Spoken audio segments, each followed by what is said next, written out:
Greetings, dear viewers. I'm happy to see everyone here today. We will be diving deeper into the topic which were discussed at the International Online Conference Global Crisis Time for the Truth, which took place on December 4th, 2021. This unique event was organized by volunteers from 180 countries with simultaneous interpretation into 100 languages by people who truly understand the critical situation on our planet and crucial need of sharing this information with everyone on the planet. We continue to receive an overwhelming amount of comments, words of support, and questions from people around the world who also understand the severity of the climate crisis and disastrous environmental condition. Since December 4th, many devastating climatic catastrophes have occurred on the planet, and unfortunately, many people around the globe have lost their lives. It is crucial to understand right now the urgency of spreading the information about a creative society as quickly as possible with the greatest number of people, as this is our only way out of this situation. And people around the globe continue to research on the global crisis we are facing. And we would like to announce that on May 7th, 2022, an international online forum, Global Crisis, We Are People, We Want to Live, will be streamed to thousands of channels with simultaneous interpretation into more than 100 languages. And we invite all honest and concerned people, eyewitnesses of climatic disasters, people who deal with human slavery, refugees, victims of human trafficking, to the international forum. We would like to invite scientists and experts to join us in telling the truth. And I'm honored to introduce you to our guest today. Please welcome Servet Bitici, writer, poet, and translator from Albanian language. Welcome, Servet. And our next guest is Dr. Surinder Kumar, PhD in sociology from India. Dr. Kumar, we're so happy to have you here today with us. And our first question I would like to ask Servet. We know that you have participated in the preparation of the conference, Global Crisis Time for the Truth, helping with translation. Can you please tell us why this conference is important and what inspired you to join the team and act to make this global event available to the viewers who speak and understand Albanian language? So I want to express my gratitude to take part on this roundtable about discussion about the last conference about the time of truth, which was held on 4th of December. The inspiration to take part in this is purely the humanity and the future for us, which lies ahead of every one of us. Everyone will be affected in such a case, and everyone should be gathered together. I think it's very important for us to understand the importance of this, what's happening now in the world. And that's the main inspiration for me. You know, if we have a close look to how the world is changing, is very, very scary. I can bring an example. When I was young and I used to go in the fields of my town and village, it was all greenery everywhere. Now that has changed. Now I'm the witness myself, which not the same species, the biological, not the same greenery we have now there is replaced, is deteriorating the situation everywhere. And we've seen the disasters in many different countries, fires, we've seen the burst of rivers, we've seen hurricanes in America, and we've seen other phenomena of life, which is the immigration and human trafficking. is very, very concerning for everyone.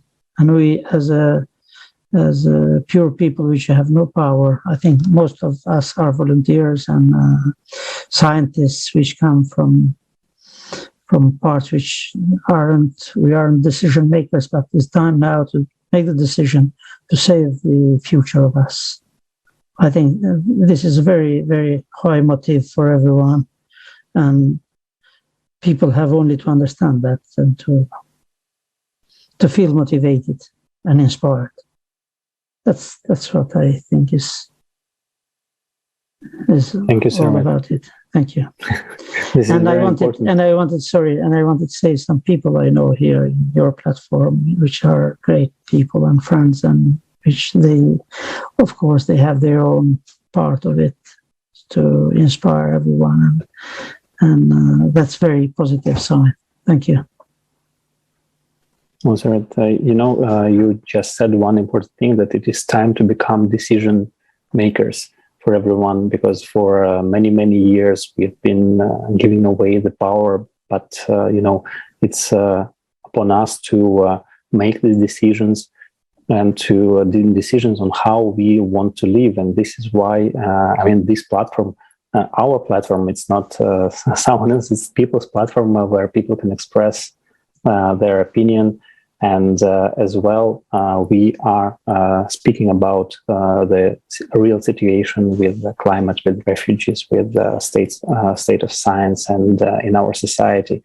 And this is why also we are conducting these discussions, so that more and more people who know you also would like to watch and get to know the Creative Society project and join as you did yourself. So thank you also absolutely. for your participation. You're welcome. And another very important thing that you mentioned, that we really need to convey this information to every single person on earth, because without knowing the problem, the depths of the problem, without the understanding the only one solution that we have, we as a humanity will not survive. The crisis is so deep, it's so dramatic right now. The only way for us is really to get together. But we can unite right now only on the platform of Creative Society. Thank you so much for your time, for your help in this project. We really, really appreciate it. You are more than welcome. It's my pleasure. And we would also like to ask Dr. Kumar to share his impressions about the conference, and which information was new to you, and what impressed you the most. See, my experience has been really very awesome, outstanding about this conference. And as per what I've learned, like 180 countries participating, and it's being translated in 100 languages. It is really awesome.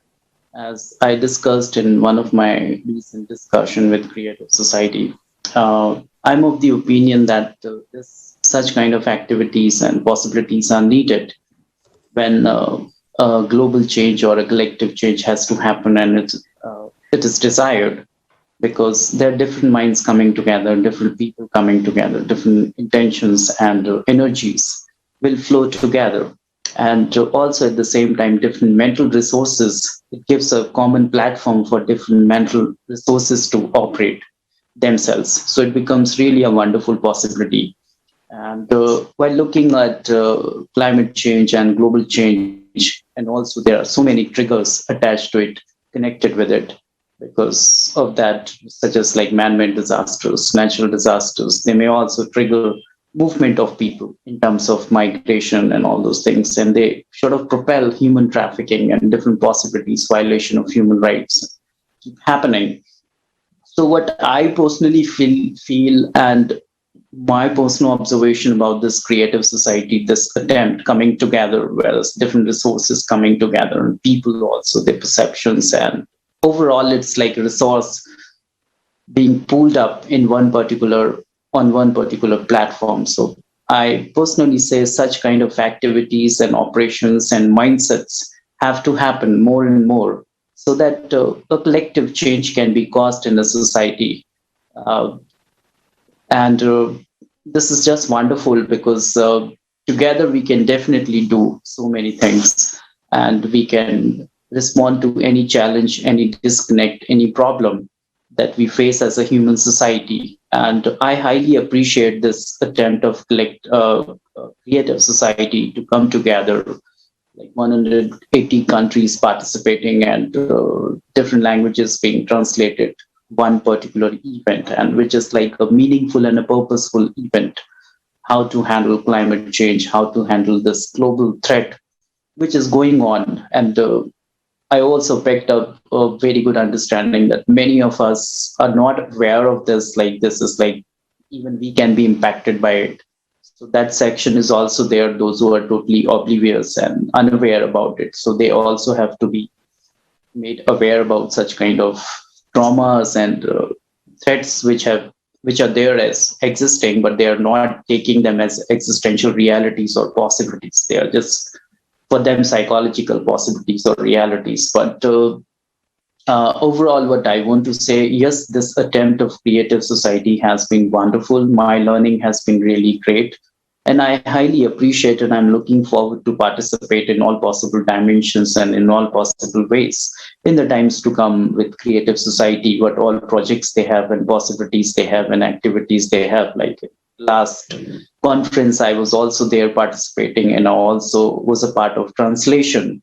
So it was a wonderful experience, a good experience for me. So in future events also, I'll be participating in all with all my resources, what all I have and what all I can do in the times to come.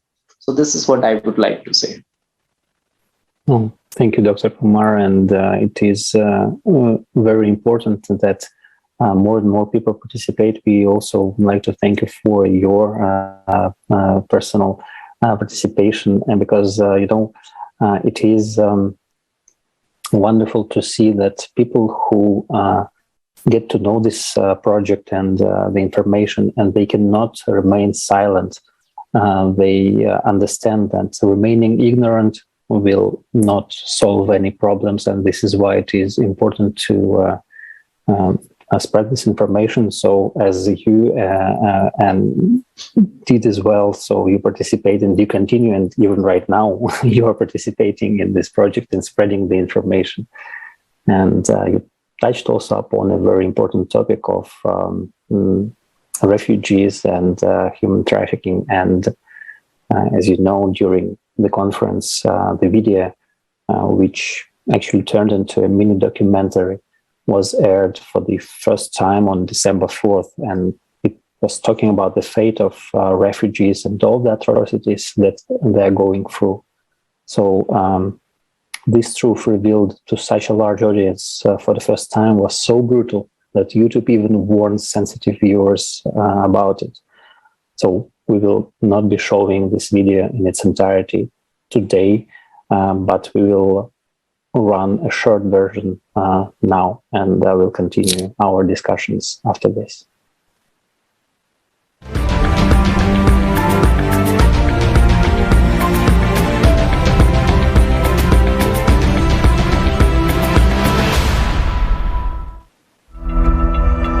Why is there such inhuman treatment of people? I was thinking about it and decided to figure it out.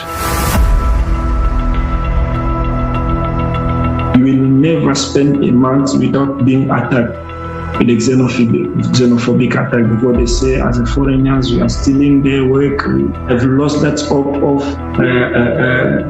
being in the great society. I don't know, I've lost that hope, because seeing the way that people are being killed, seeing the way that people are being shot in my eyes. A child can be sold many times.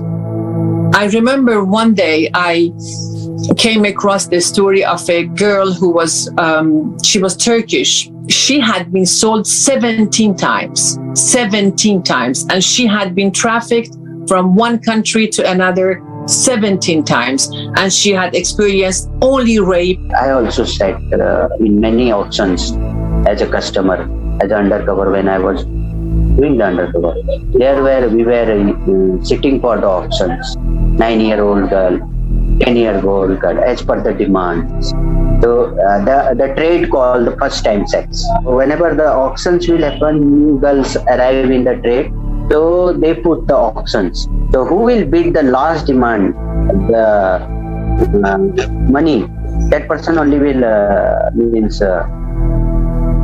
use that big team whole night for his choice. The business that is made of spare parts, the human spare parts. How many children have been transferred from one place to another and then being operated on for some rich guys in different parts of the world to get a kidney or get something else from their bodies against their will. Black market, traffickers, mafia is part of this economy that is ruling the world. So what else I can say? That I only see that the other possibility is to spend money instead of constructing walls like we are doing in Europe. In our society, human life has no value. How is it possible that instead of help, people encounter violence, aggression, abuse, and slavery? This is not a migration crisis, but this is a crisis of humaneness. People, by looking at the existing legal frame, will not ever be entitled asking for protection. Because you will ask them which country you're coming from, they will say there is no country. I had a country called X, but the country now is underwater. Or I had a village and this village is being totally destroyed or disappearing. It turns out that there are still no effective programs for the resettlement of refugees. For so many years, the United Nations has been working. For so many years, the Refugee Rights Commission has been working. So many humanitarian organizations and NGOs around the world have been working, but there are no working, established or adopted programs on how to work with these refugees. There are none, and the Refugee Commission itself admits this. Now refugees are forced to leave their homes. They face condemnation and cruelty. They are left alone with their misfortune because of the consumerist format of society. Tomorrow's climate catastrophes could be upon us as well. Answer yourself honestly. Are you ready to face what refugees face? Are you sure you won't be in their shoes? That you and your loved ones won't have to go through what they're going through.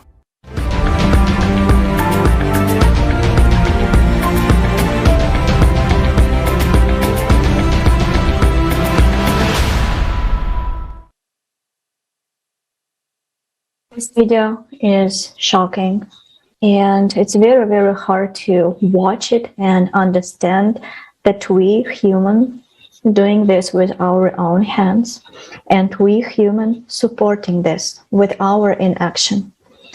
And I would like to ask Dr. Kumar to share his opinion on this issue raised in this video.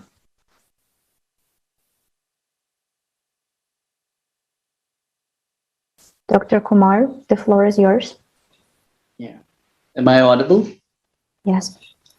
No, thanks. Yeah, it's really striking to see such videos. They are really informative, not just informative, but they are eye-opening because they deal with the very human dimension of our society. And it's pathetic and painful to see human trafficking.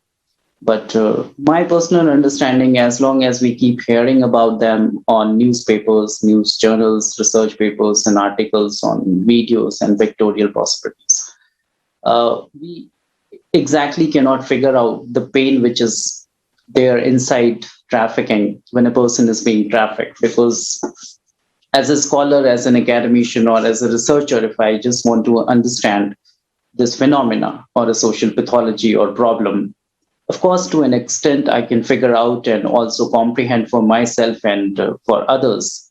But as like I also just learned in this video, putting yourself in their shoes, that becomes very difficult.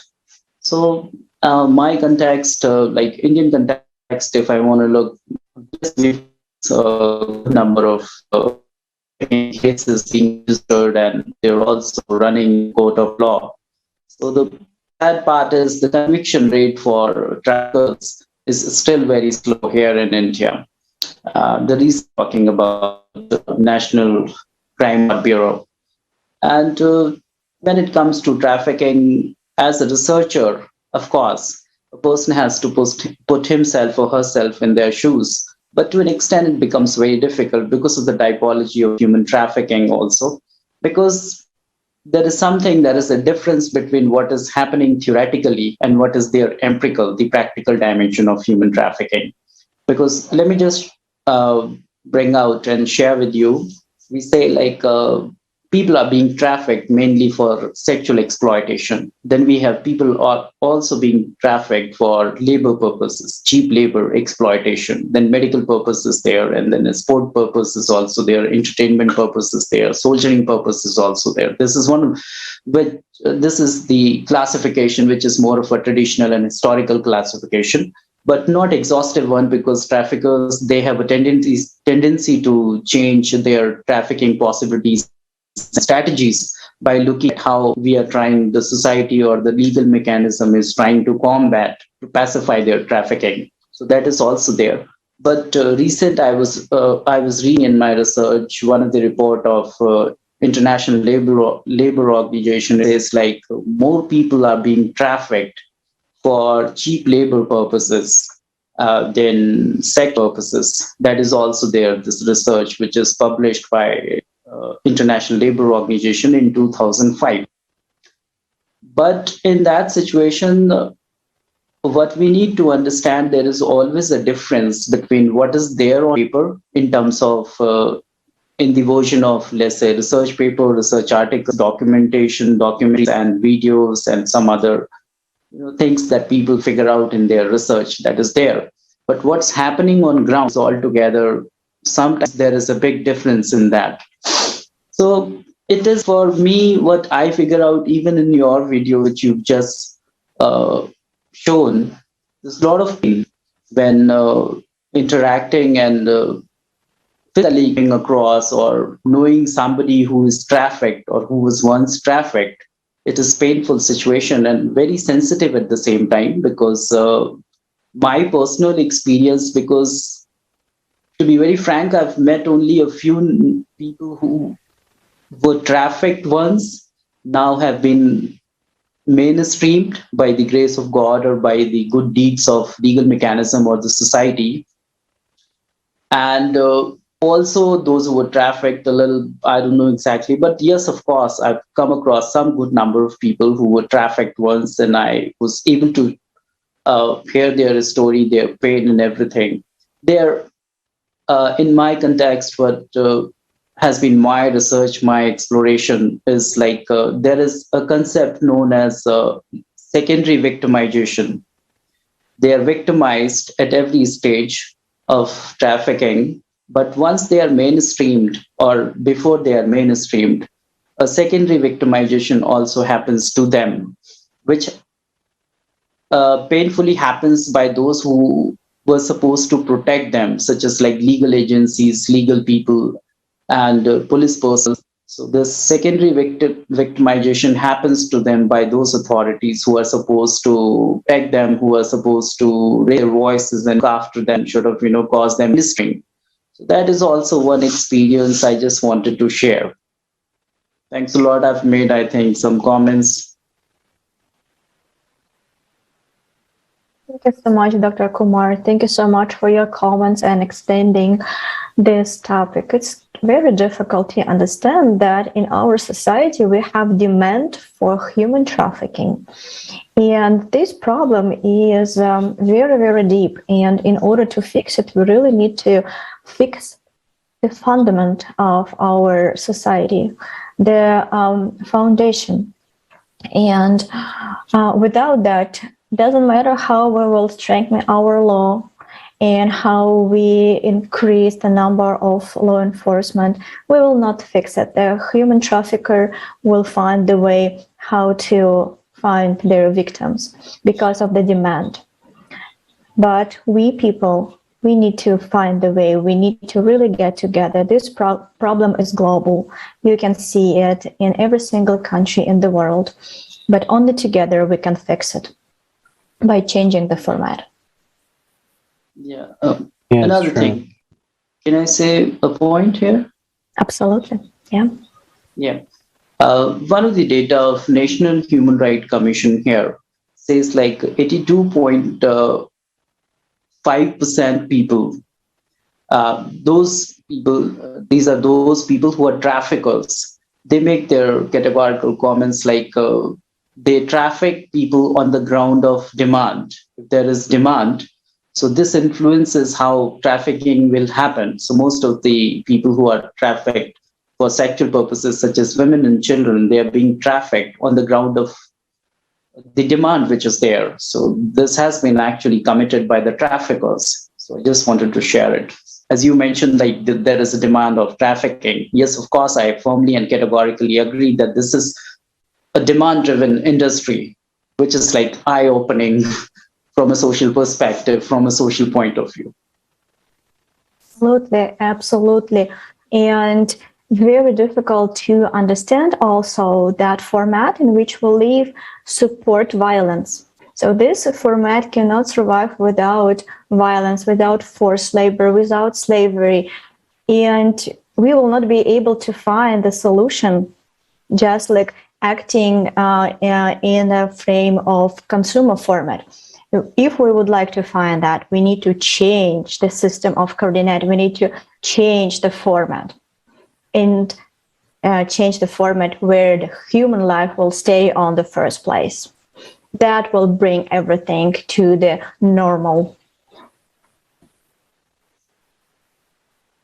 Yes, because, of course, there is demand, but also, as we can see with many, many things in our society, everything that we are fighting against just persists. So we understand that there is no real desire by the institutions which are responsible for fighting like the crime or the drugs or the human trafficking or the climate change. A lot of money is spent on all these issues, and yet after many decades we still don't have solutions, because we also can understand that in the consumer format of society, what is happening is that these organizations also protect, like they're doing just job protection, because if they solve the problem, they will have nothing to do. And in our format of society, they will have nothing to eat. So this is also, it's a snake that bites its tail. And we really need to change format of society where human life is the highest value. And even if we think about anything that we've just said previously, just taking into account this one thing, human life is the highest value, everything changes. I mean, the whole perspective of how we organize the society and the actions where we dedicate resources, our human potential will change the outcome as well. So, would you like to chime in also on this topic and maybe add your opinion? Absolutely. Yeah. I absolutely agree with three of you. And your views are very useful, very good, very to the point.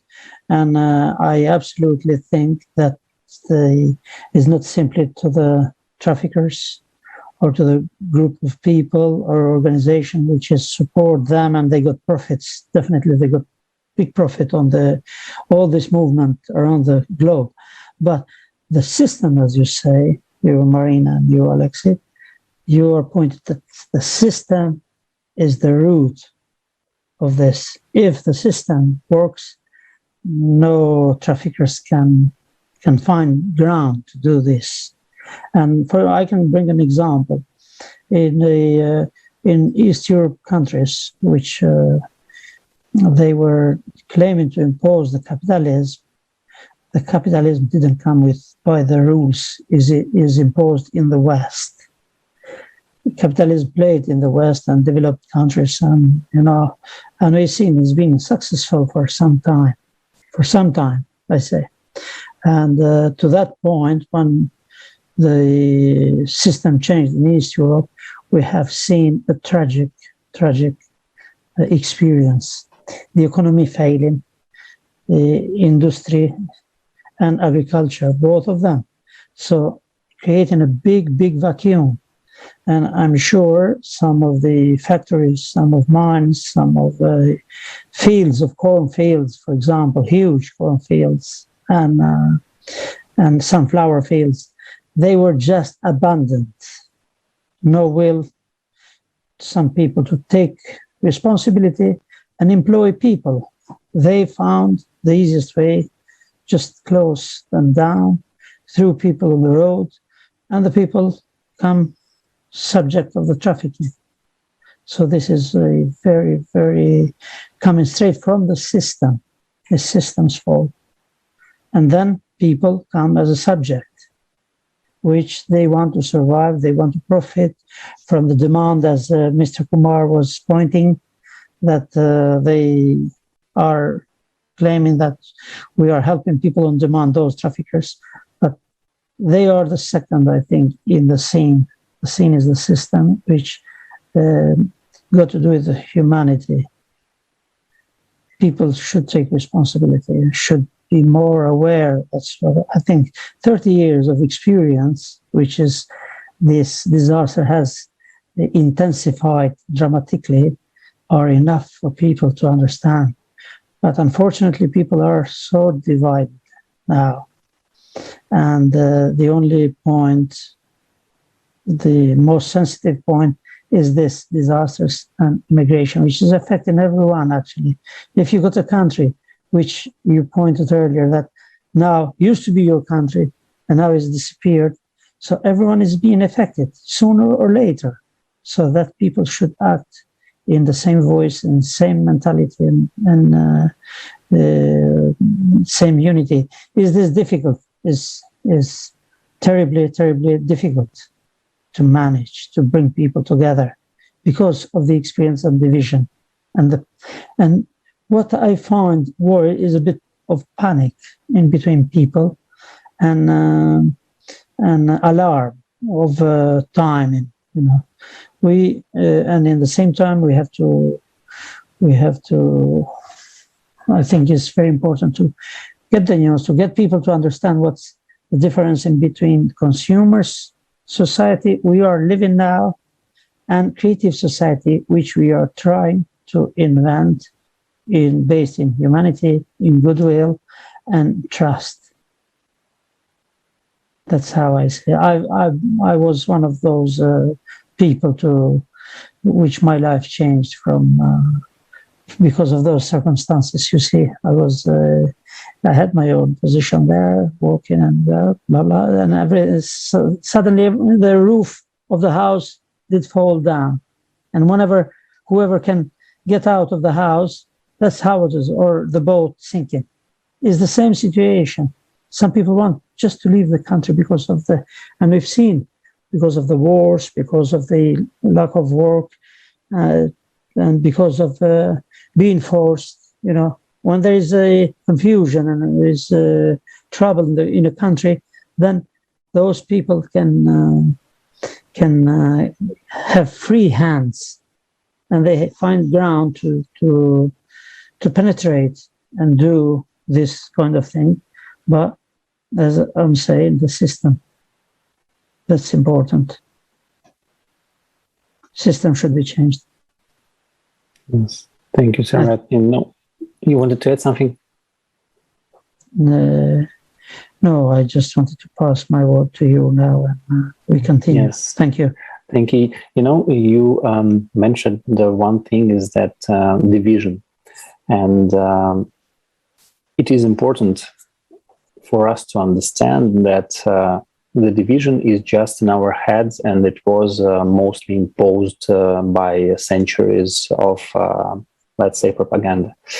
And this is why the Creative Society project actually started by questioning people from all around the world for more than 10 years. And we were asking people, describe the world where you and your loved ones would like to live in.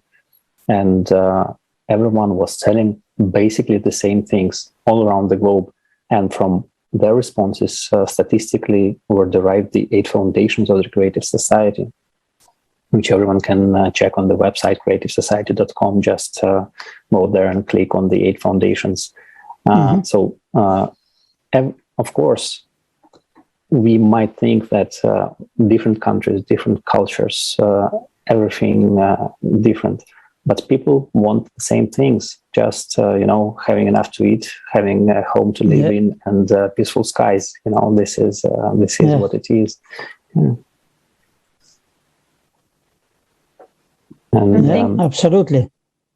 And thank you so much for summarizing and doing the conclusion about our true enemy, because also what consumer format does is not only to divide, it also make us fight with each other. Yes. But we need to understand that we only have one true enemy, and that's the main thing.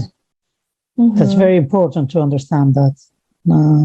Some people don't understand. They just carry the passion, and because this situation got a huge load of emotion, and in the times of desperation, it's very easy for people to fall the victims of their own lack of information.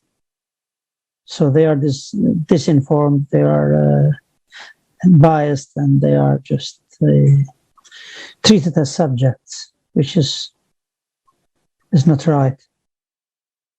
Yes, truthful information, it plays a key role in the decision of every human. That's why we need to do everything possible in order to convey this information to every single person. Without that, we will not survive, that's for sure. So, and we'll see what kind of process is happening in our society right now on the geopolitical arena, and of course the climate. The climatic disasters increasing every single day. Every single day we're losing people's life. And that's terrible to observe and not paying attention to that. And why we don't pay attention? Because we don't understand the concept. We don't understand the true reason. And if we would know that climate will escalate every day, and millions will migrate from one hemisphere to another, from one continent to another, and we would do something, we would act today, because it's a time to act. Tomorrow it will be too late. What would happen in our society? Disinformation. We don't know, we don't understand the true reason, and we're fighting the wrong enemy, and we're doing the wrong steps, not towards surviving, but towards losing time, losing resources. But again, on December 4th, many scientists united on this unique platform in order to share the truthful information about the real cause of climate change. And right now, it's upon us people to make everything possible in order to share this information that every single person will understand and act accordingly. And we touched a very painful topic for me, for every single person. And we all would like to hear the solution.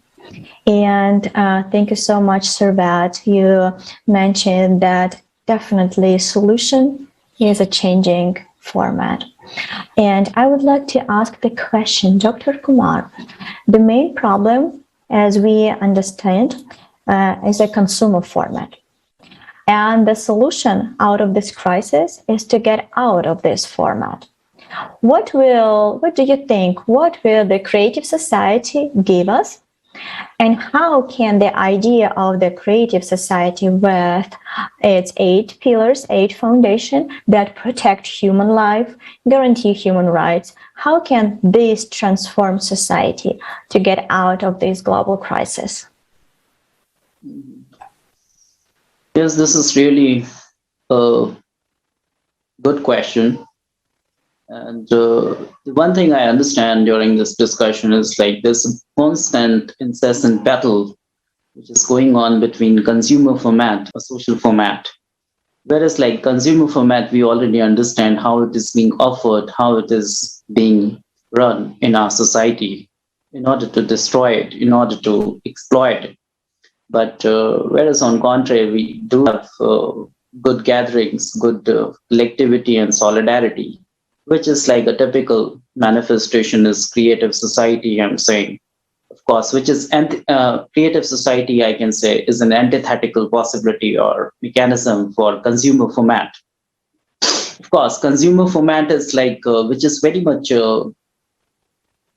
which is focused on exploitation, how to exploit people, how deep they can be exploited, how much exploitation can happen. So that we need to understand how it is happening and running in our society. Whereas, like again, talking in human trafficking context, it is like if I see the definition, there are few components which is even I've mentioned in my research, and everybody knows about it. It's quite common and widely spread. The first is you have recruitment in human trafficking, then you have transportation, then you have transfer of people, then harboring of people, then receipt of people. But there is one thing common in these stages is the exploitation. In recruitment also exploitation happens. In transportation, exploitation happens of people who are being trafficked or who are actually and physically trafficked. And then transfer also, there being exploitation happens. Harboring also, exploitation happens. And then finally receipt of a person who is being trafficked, exploitation happens. Even the UN definition and the UN mechanism for anti-human trafficking or human trafficking, this word exploitation is something which is of common. It is very much focused there, which like India is also a signatory to this protocol. So in consumer format, every intention, every pull and pressure is to cause exploitation of human society, and each and every individual in this format is to be exploited. That is what their agenda, I would say business agenda, or their mindset, their purpose, their objective is. This is what they're trying to do. Whereas like when it comes to creative society, it is like offering us more of a socialism pattern, a format where life can be nurtured, where life can be respected, where a dignity can be attached to a human life. So this is what I figure out in creative society. And coming together, creative society is a wonderful platform, as per my understanding, because different minds coming together, transportation of resources, mental faculties, physical faculties, and your intellectual faculties are also happening. And different issues are being discussed, such as climate change, slavery, human trafficking, human rights violations, and many other topics. So these topics have to be addressed in present scenario in current society in order to make it more sociable, in order to make it more like where social interactions can happen, where life can be addressed in a very proper way, in a very comprehensive way. Because just living as human beings will not, we just cannot say that, of course, we live like a human being. There has to be, at the same time, dignity, there has to be provisions, there has to be respect, there has to be all possible dimensions to be covered for a human being to live as a human being. And when it comes to creative society, what it is doing and what it is trying to do in the times to come, of course, that social dimension is being trying to cover the entire gamut. I think the attempt is to reach the entire gamut of that human dimension, to make it more wonderful, to make it more fruitful, to make it more better for each and every possible human being on this globe, on this planet, in this human society, and how it is happening. Because the society, creative society, is trying to discuss important topics such as climate change, disasters, natural disasters, man-made disasters, and many other topics such as as I've already mentioned, human rights violations and anti-human trafficking. These are very important topics. They have to be discussed, and concerns have to be addressed. And data which is quantitative and qualitative data, which rest of the people and rest of the societies, their sections, they try to hide because of their dubious and sinister political intentions and agendas or social intentions or business-oriented intentions at the back of it. They try to hide those quantitative and qualitative data. But the society, I see in their videos, I see in many of your documentaries and your discussions that you try to bring those data out, you make them public so that people can make themselves aware, they can sensitize themselves and others also. And by sensitizing themselves and others, what will happen? There is going to be a shift, which is very much imperative, which has to happen. Because I strongly very much believe there's a stage of, a state of mind, which is like psychological stage, and then there is something which is actually a practical stage. Some people believe that human trafficking, slavery, violation, and climate change, natural disasters, man-made disasters will never happen to us. They believe it very strongly. They don't want to aware themselves. They don't want to sort of think about it. They think, it is next door problem. It's not my personal problem. It's not our society's problem, because we are better. We are beefed up. We are sort of, we have better mechanisms to combat, to respond against such kind of possibilities. But this is actually what I say. This is their psychological reality, that they're actually just thinking in their mind. This is having existential. It is not for the existential reality, just a psychological reality. But it takes only snap of a finger for that, because existential reality from psychological reality. So that has to happen. People have to be sensitized about it, like such kind of issues like their violations, trafficking, global change, impact of global change, and migration, because of that movement of societies as whole can happen to any society, any human society across the globe.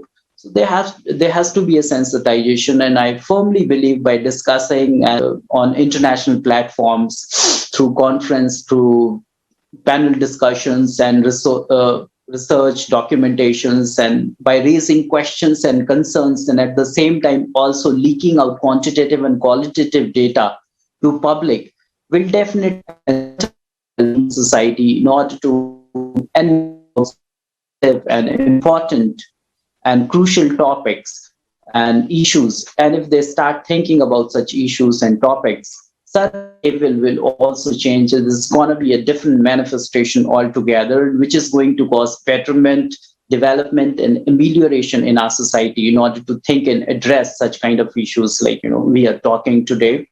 So I certainly believe a forum like Creative Society and a possibility like Creative Society is very much needed, and it's imperative, indispensable for the betterment of this human society.